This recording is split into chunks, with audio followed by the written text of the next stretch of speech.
तो पिछले एपिसोड में हमने देखा एक 60 मीटर का टाइटन शिगंशिना डिस्ट्रिक्ट के मेन गेट को तोड़ देता है, जिससे सभी टाइटन्स अंदर आ जाते हैं। सब लोग डर के मारे इधर उधर भागने लगते हैं और एरन अपनी मॉम को बचाने के लिए जाता है, मगर बदकिस्मती से वो उन्हें बचा नहीं पाता और फिर एक टाइटन आकर उसकी मॉम को उसी की आंखों के सामने खा जाती है। अब आगे टाइटन से बचने के लिए सभी लोग डर के मारे इधर उधर भागने लगते हैं, पर एक पुजारी एक किताब लेकर उसी मौत के मंजर में चलते हुए कहता है, अब तक हमारी दूषित आत्मा की वजह से हम ईश्वर से दूर रहे, पर आज हम एक साथ ईश्वर का क्रोध भुगतेंगे। ये शैतान हमारी दूषित शरीर को खा के हमारी आत्मा को शुद्ध करेंगे। और वो ऐसी ही बातें बोलता रहता है। उसी बीच हम देखते हैं कि सभी लोग टाइटन्स का खाना बन रहे होते हैं और वो पुजारी कहता है, हम सभी को सबसे दर्दनाक मौत मिलेगी।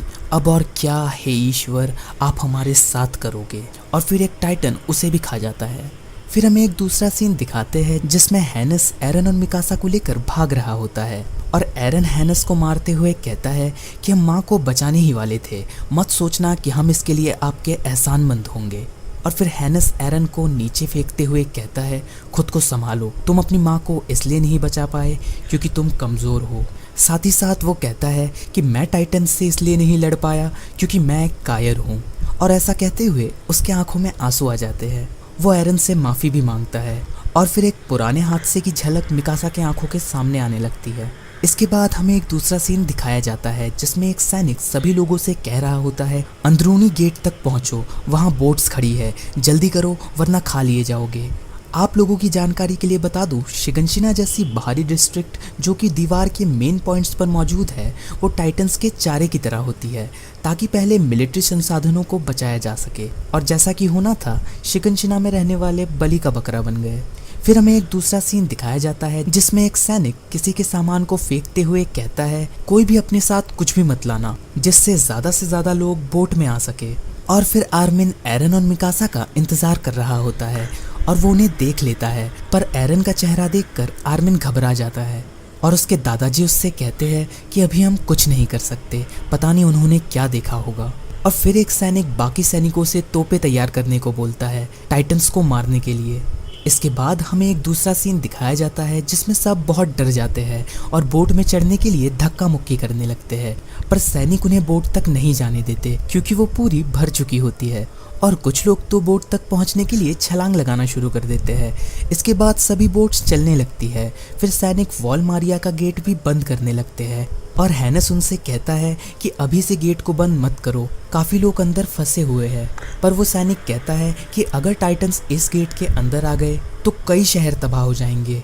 और तभी दो सैनिक भागते हुए आकर कहते हैं, जल्दी से गेट बंद कर दो, टाइटन्स आ रहे हैं।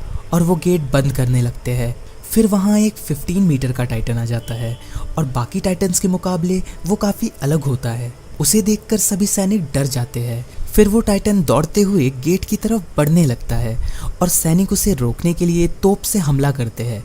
उन तोपों के गोलों का उस पर कोई असर नहीं होता और वो उस गेट को तोड़ देता है। फिर हमें एक दूसरा सीन दिखाया जाता है जिसमें वॉलरोस के ट्रोस्ट डिस्ट्रिक्ट में कुछ बड़े अथॉरिटीज़ के लोग आपस में बात कर रहे होते हैं कि पिछले 100 सालों में तो ऐसा कुछ भी नहीं हुआ, फिर अब कैसे। फिर उनमें से एक आदमी कहता है, पर सच तो यही है, लोगों को वहाँ से निकाला जा रहा है, अभी तक 500 लोग बोट से आ चुके हैं। फिर एक आदमी कहता है, पर वो वॉल मारिया को तो नहीं तोड़ेंगे ना। और तभी एक सैनिक आकर उन्हें कहता है, वॉल मारिया भी टूट चुकी है और टाइटन्स घुस चुके हैं। फिर हमें एरन का सीन दिखाया जाता है जिसमें वो मन ही मन कहता है कि अब हम कभी उस घर में नहीं जा पाएंगे, आखिर क्यों मैं आखिरी वक्त में भी मॉम से लड़ रहा था। फिर वो बहुत ही गुस्से में कहता है कि मैं उन्हें मिटा दूंगा इस दुनिया से, एक को भी नहीं छोड़ूंगा। वॉल मारिया में टाइटन्स के घुसने की वजह से उस साल सरकार ने इंसानी इलाके को वॉल रोज तक ही सीमित कर दिया। इस सब के बीच करीब 10,000 लोग टाइटन्स का निवाला बन गए। फिर हमें एक छोटा सा सीन दिखाते हैं जिसमें एरन के डैड मनी मन कहते हैं, एरन, कार्ला, मिकासा प्लीज़ जिंदा होना। फिर हमें एक दूसरा सीन दिखाया जाता है जिसमें एरन के डैड एरन को एक इंजेक्शन लगा रहे होते हैं और एरन कहता है कि डैड आप ये क्या कर रहे हो, मॉम की डेथ के बाद आप पागल हो चुके हो।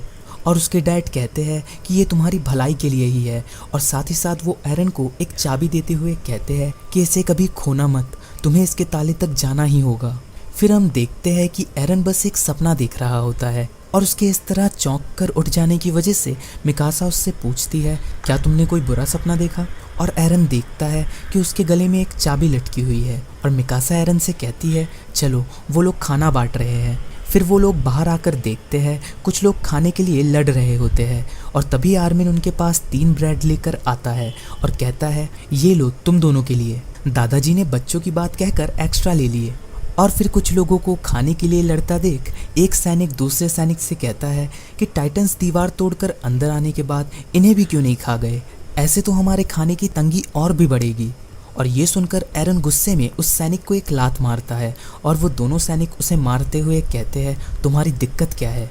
और एरन कहता है कि तुम्हें कुछ भी नहीं पता, तुमने अब तक अपनी आंखों से नहीं देखा वो टाइटन्स इंसानों को कैसे खाते हैं। और ये सुनकर वो सैनिक उसे फिर से मारने के लिए आगे बढ़ता है, पर आर्मिन उसके सामने आकर कहता है कि उसकी भूख ने उसे चिड़चिड़ा बना दिया है, तभी उसने बहकावे में ऐसा कह दिया, प्लीज़ हमें माफ़ कर दीजिए।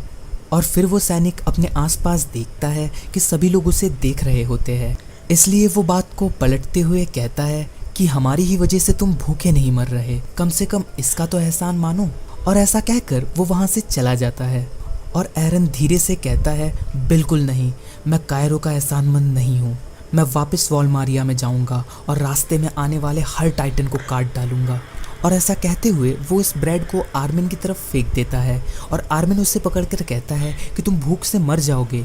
और एरन कहता है, कब तक दूसरों की दया पे निर्भर रहोगे? फिर आर्मिन कहता है कि हम और कुछ नहीं कर सकते, दीवारों के अंदर ही हम बच सकते हैं। तो एरन कहता है, ठीक है, फिर तुम कैद जानवरों की ज़िंदगी जियो, कायर कहीं के। ये सुनकर मिकासा ज़ोर से एरन को एक मुक्का मारती है और कहती है कि अगर आर्मिन कायर है तो हम भी कुछ अलग नहीं है। टाइटन्स से बचना हो या शहर से निकलना, हमने खुद कुछ भी नहीं किया। कमज़ोर लोग एक अकेले टाइटन को भी नहीं हरा सकते। तुम्हारी मॉम के कहे मुताबिक हमें जीते रहना होगा।